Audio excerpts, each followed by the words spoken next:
All right, now we're going to hook up our winch to this tilt bed trailer and take a quick look first here at my cost sheet. I'm not sure you'll be able to focus in on that, but that gives you my total cost for building this whole trailer, which is about $6,000, a little under. Now here's the winch.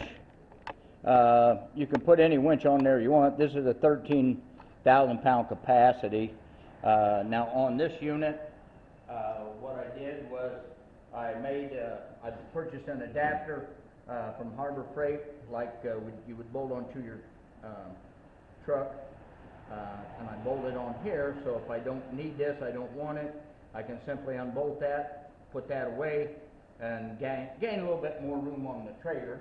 I shouldn't need that, but maybe I will. And then on the winch itself, there again, I bought the adapter from Harbor Freight. I had to weld another bracket on there, and weld this adapter on there, bolt my winch to it, and it's ready to go. And the reason I did this was so I can simply put this in,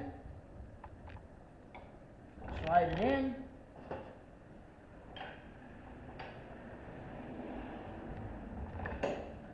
put the pin in, and the clip, connect my battery, and it's ready to go.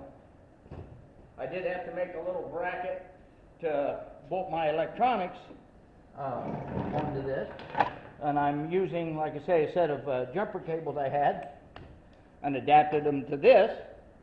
Just a quick plug in, and it's ready to go. This comes with a remote, but I'll probably never use that. So you can power out, and this is rope, so you don't have to worry about the cable rusting, breaking, nothing like that, and then power it back in. And that thing is ready to go.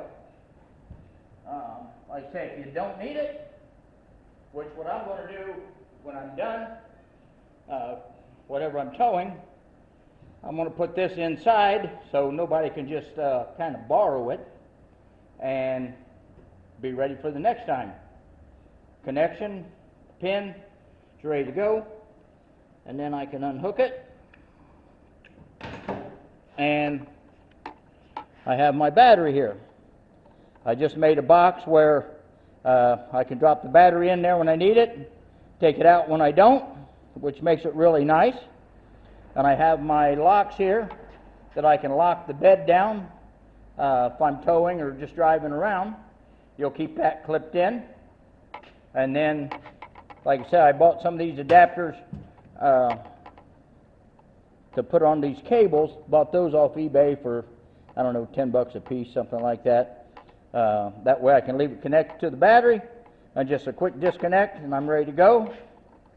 And then here's my hydraulic motor, which runs a cylinder, an 8-inch stroke, 3-inch piston that is mounted right in front of my second axle underneath there, which makes it really nice if you want to tilt it up. The main thing is not to tilt it up, but to keep it from slamming. If you got something and the weight of it's over the center point, I didn't want the trailer bed just to slam up and hit the bottom of the car. So I put this hydraulic assist more to let it down than to push it up. But you can go up once you connect it up.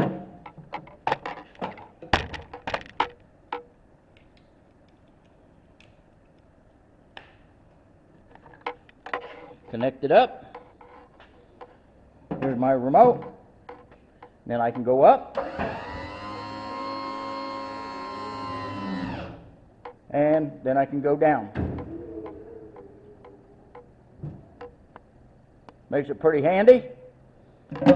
Magnet sticks right onto there. Like I say, this is how I did it. You can figure out your own thing. And I also have a light on here, because it never fails when you're towing somebody. When they call you, it's dark out, snowing, raining, blowing. So when I am done, I can disconnect my battery, close that up, take my battery inside, take my winch inside, and I am done. Look it over, If I got any ideas you can use, you're welcome to them. Good luck on your build.